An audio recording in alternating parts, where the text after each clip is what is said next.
I stood barefoot on the back deck of the beach house, phone pressed to my ear, jaw tight. Wind off the ocean slapped against my face. My dad's voice crackled through the speaker like this was just another call. I already sold the house, Jason. The papers go through next month. I gripped the railing with my free hand, knuckles going white. You what? It's for your brother. Trevor's in trouble again. He borrowed from the wrong people.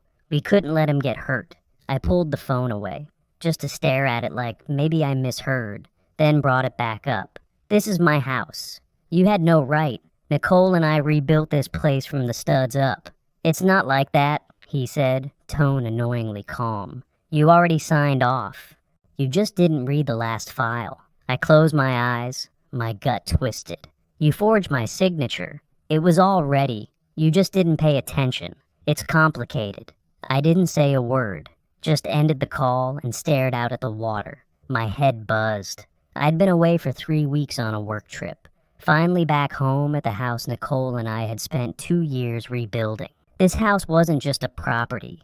It was ours.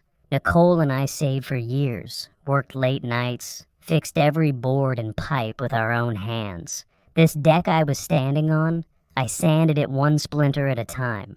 Now it was gone, just like that. Because Trevor ran his mouth to the wrong people. Again. Quick note, before listening, share which city or country you're watching from. An hour later, Nicole called. I could tell right away something was off in her voice. You're not gonna believe this, she said. Guess who the buyer is? Don't tell me it's Trevor's drug dealer. Nope. It's someone I went to college with. Ashley Rivas. She recognized my name on the title and messaged me on Facebook. You're kidding. She didn't know it was a scam. But once I explained, she agreed to hold off on signing anything final. We've got time, for now. I sat down hard on the deck steps. What do we do? I asked. Nicole didn't miss a beat. We fight it. This isn't over.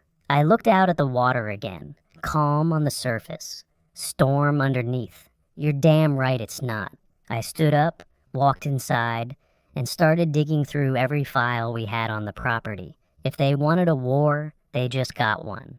Nicole handled the paperwork while I pulled out the old banker's box labeled Home Original Deed. My hands shook, but not from panic, pure boiling fury. And while I flipped through files, I kept thinking back to the first time Trevor took something from me. It was my 5th birthday.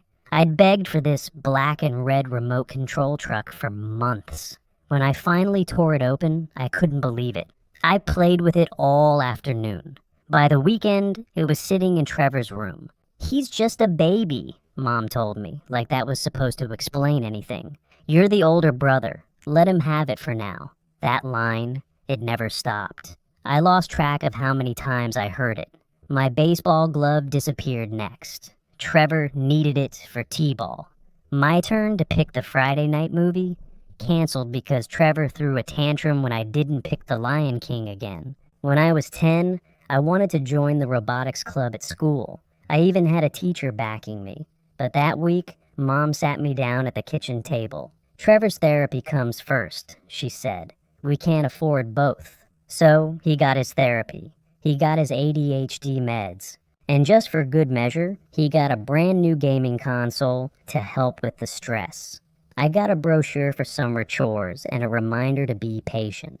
I kept my head down. I wasn't loud, didn't argue. I figured if I just stayed responsible, maybe I'd earn something of my own one day. In high school, I made varsity baseball as a sophomore. Huge deal at our school. First game, I scanned the stands. Mom and Dad never showed. When I got home, Dad was on the couch, Trevor curled up next to him. Your brother had a panic attack, he said, flipping through channels. We didn't want to leave him alone. Right, I said. Makes sense. By the time I got my acceptance letter to state college, full ride, 4 years. Mom glanced up from folding laundry and said, Trevor's trying to get his GED. Can you help tutor him this summer? I moved out the next month. No fight. No big goodbye. I just left. And it was like they barely noticed I was gone. I remember the first time I told her about my brother. It was late. We were sitting in her car outside a grocery store. Splitting a bag of tortilla chips because we couldn't afford dinner out. Sounds like he always got what he wanted, she said. Yeah, and I always got told to understand why. She looked at me and said, "That's not normal, Jason. That's not love. That's just manipulation with a smile on it." She was the first person who ever said it out loud. That maybe it wasn't my job to carry all the weight so Trevor could screw up without consequence. That was the turning point. Right there in that car. I started saying no more often, even if no one listened. And the more I pushed back, the more invisible I became to my own family. "Let him have it for now," Mom used to say. Yeah, well, now's over. Because I'm not the quiet one anymore. I'm the one tearing apart every lie they ever told me. And this time, I'm not letting go. I slammed the file drawer shut and sat on the kitchen floor, back against the fridge. Nicole crouched beside me, laptop open on her knees, cross-checking the sale documents. "Nothing new in the emails," she said. "But I've got Ashley stalling. We've got a few days to figure this out." I nodded, jaw tight. My whole body buzzed with this raw electric tension, like I hadn't unclenched my fists in hours. I met Nicole at the lake almost 8 years ago. She was standing next to a flipped windsurf board, soaking wet, hair stuck to her face, laughing like she didn't care who saw. I offered to help her get the sail back up, and she rolled her eyes and said, "Only if you promise not to mansplain it." The next week, she brought me a gas station coffee, handed it to me like it was nothing, then paddled off like a pro. By the end of the month, we were dating. I was 24, she was 22. We were broke, but stubborn. She waitressed at a seafood joint where the tips barely paid gas. I worked warehouse nights and pulled double shifts when I could. One night, she was cleaning out the garage and found my old busted surf leash and duct-taped board. She held it up and said, "Why don't we just start our own gear line? You already fixed this crap better than half the stuff we buy." We laughed at first, then we didn't. We called it Salt Line. We printed the first batch of rash guards ourselves with a heat press she found on Facebook Marketplace. The house reeked like melting plastic for 2 days. I handled the shipping and materials. Nicole did the design. She had this eye for color and detail that made everything pop. We sold 3 units the first week, 5 the next. Then, nothing for a month. My dad found out and came over uninvited. He stood in our garage, looked around at the mess of boxes and test gear, and said, "You need a real job. Trevor needs help, and you're chasing a fantasy?" I didn't even respond. Nicole just smiled and offered him a Salt Line sticker. He didn't take it. We kept going anyway. We poured every spare dollar into product. We shipped from our living room, ate ramen, drank boxed wine, fought over shipping labels. 2 years in, we were dead broke and thinking about calling it. Then we got an email from a small Australian supplier who'd seen our posts on some backwater surf forum, said they liked our grit, asked for an exclusive partnership. We didn't celebrate big, just signed the deal at our kitchen table while eating cold noodles and drinking the last of our wine. That was the pivot. Sales tripled, then doubled again. Suddenly, we were sponsoring local events, getting tagged by influencers we didn't even pay. We weren't rich, but we were solid. And 5 years after that first melted rash guard, we bought the beach house. The one with a rotting deck and rusted gutters. The one we knew we'd make our own. No handouts, no loans from family, just sweat, scraped knuckles, and every ounce of fight we had left. Nicole nudged me gently with her knee. "You still with me?" "Yeah," I said, pushing off the fridge and standing. "And I'm not losing this house over him." Nicole and I spent the next morning combing through every document we'd ever signed. The dining table looked like a lawyer's office. Contracts, copies, sticky notes everywhere. "Here," she said suddenly, sliding a folder toward me. "Look at this." It was a form labeled Transfer of Partial Ownership. My name sat neatly beside hers, printed and signed in black ink. Only, I'd never signed it. The pen stroke was too perfect, too practiced. My stomach turned. He copied it. Nicole's mouth tightened. "Your dad slipped this in during that dinner last month, remember? He said he needed your signature for insurance updates. I remembered. He'd handed me a small stack of papers while Mom was clearing plates. I'd signed without reading. Stupid, casual, like it was nothing. I could still hear him saying, "Just the usual stuff, Jay." Now here it was. The proof. Nicole pulled out her phone. "We're calling the police." I didn't stop her. I couldn't. The officer showed up that afternoon. Gray uniform, notebook in hand, serious eyes. We explained everything, laid out the documents. He didn't laugh it off or tell us it was a family matter. He took photos, asked questions, marked evidence. "That signature looks traced," he said, pointing at mine. "And your wife's, yeah, that one's a clear forgery. We'll file a report for attempted real estate fraud and signature falsification." When he left, I stood there in the middle of our half-finished living room, drywall dust still clinging to the baseboards, and felt like something cracked wide open inside me. We'd found this place 2 years earlier, a total wreck. Rotting deck, leaky pipes, a roof that sounded like it was falling apart every time the wind blew. But when we first walked through the door, Nicole smiled and said, "This is the one." Barefoot, hair tied up, standing on that splintered porch like she already saw what it could be. We rebuilt everything ourselves. Late night sanding floorboards, fighting over tile colors, eating cold pizza under a hanging bulb because the wiring wasn't done yet. We laughed through it all. It was ours. My parents only visited once. Dad wrinkled his nose, said, "Why waste money on this dump?" Mom agreed. "You should have asked us first. We could have helped you find something decent." I remember looking around at the walls we'd painted together, the smell of fresh wood and salt air, and thinking, help? From you? No thanks. And now, they'd tried to sell it right out from under us. To clean up Trevor's mess? Again. That night, I called my parents. I didn't yell, didn't even raise my voice. "Why?" I asked. "Why would you do that?" My dad sighed like I was being unreasonable. "Trevor messed up again, Jason. We couldn't let him get hurt. So you forged my name." "We just panicked," Mom said in the background. "We thought we could fix it before you found out." "Fix it?" I said. "You were stealing from me." "Don't say it like that," Dad snapped. "It's not like we meant harm." I laughed once. Short, bitter. "You forged legal documents? You sold our home. What did you think that was?" They went quiet. Then Mom said softly, "Trevor was tricked. He didn't know." "Of course he didn't," I said. "He never knows." Nicole was standing beside me, arms crossed, listening. Her face said everything I couldn't. I hung up before either of them could say another word. When the police followed up the next day, they said the investigation would move forward. Fraud, forgery, attempted sale without consent, all of it. My parents pleaded ignorance in their statement, said they didn't understand what they were signing, that it was all for Trevor.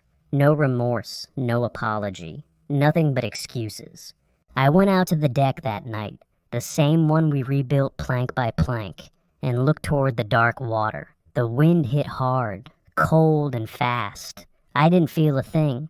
They'd crossed the line for good this time, and I was done pretending family made it okay. The ocean wind didn't stop blowing that night. It rattled the windows and banged the shutters like the house itself was angry. Nicole stayed inside, talking quietly with the officer on speakerphone. I stood out on the deck, letting the cold settle in. My mind kept replaying every time Trevor had blown up his life, and how my parents always rushed to pick up the pieces. He dropped out of college after 1 year, said school wasn't his vibe. 2 months later, he bought a motorcycle on a credit card. No license. No insurance. 3 weeks after that, he wrecked it outside a bar, broke his collarbone, and left Dad with a $12,000 hospital bill. They paid it. Of course they did. Then came the jobs. Landscaping, retail, temp work. He never lasted more than a few months anywhere. It was always someone else's fault. Toxic boss, unfair schedule, didn't like the vibe. In 2018, he got into crypto, claimed he was building generational wealth. 6 months later, he'd lost 40 grand, money he didn't have. My parents took out a home equity loan to bail him out. When I called Dad about it, he said, "He's fragile, Jason. He didn't have it as easy as you." Easy? I was working warehouse nights while studying full time. I paid my own rent, my own tuition. I didn't have anyone waiting to rescue me when I screwed up. Nicole once said my family treated me like a backup plan and Trevor like a glass ornament, too delicate to touch. She was right. The final straw came last year. Trevor started hanging around this guy named Darnell, ran investment seminars out of hotel conference rooms. I looked him up. Total scam artist. Fake LLCs, lawsuits everywhere. I warned Dad. He brushed it off. 2 months later, Trevor lost another $200,000. Money he didn't own. Money he promised investors he'd double. That's when my parents panicked. That's when they tried to sell our beach house behind our backs. They didn't just cross a line, they set it on fire. Nicole and I sat down that night and made a decision. We wouldn't press full charges. The detectives said they could push it to grand fraud, maybe even jail time. But I couldn't stomach watching my parents hauled away in cuffs. Still, the report stayed open. My dad got suspended from his job at the bank while they investigated the forged paperwork. When it came out that he'd signed off on false documents, they let him go. 30 years of work, gone overnight. Mom started cleaning houses for cash. She called once, left a voicemail I never answered. "We didn't mean to hurt you," she said. "We were just trying to fix Trevor's mistake." That was the problem. It was always Trevor's mistake. And somehow, it always became mine to forgive. So we blocked their numbers. No calls, no emails, nothing. Nicole changed the locks and put up new cameras around the property. She told me, "We protect what's ours now. No one else gets to touch it." For the first time in my life, I didn't argue. I didn't feel guilt or pity or that old pull to smooth everything over. I was done being the dependable son who cleaned up the wreckage. They'd spent decades building Trevor's safety net out of my silence. Now, it was gone, and I wasn't going back to fix it. Nicole and I were working on the guest room when my phone buzzed. Covered in drywall dust, I glanced at the screen. Cousin Melanie. I hadn't heard from her in over a year.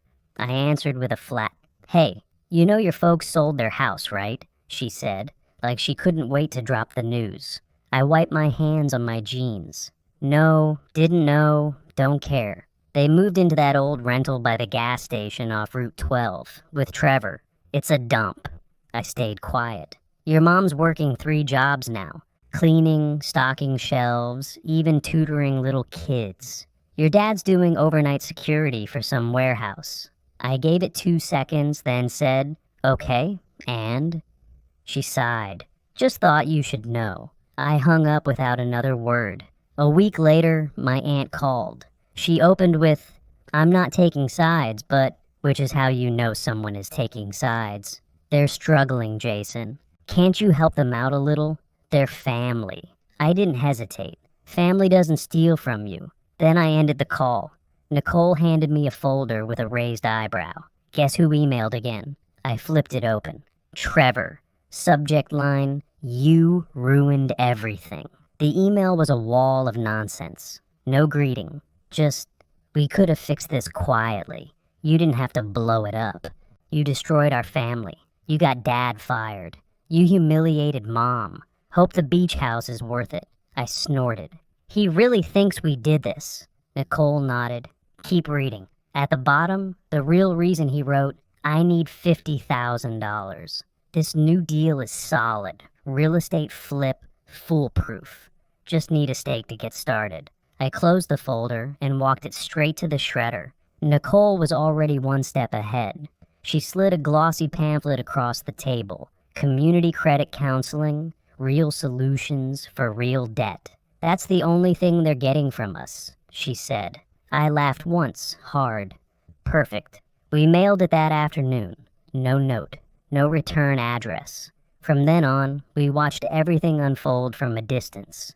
Word spread fast in town.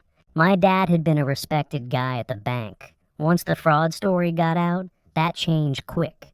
Nobody looked him in the eye at the grocery store anymore. My mom kept her head down, worked all the time, barely showed up to family stuff.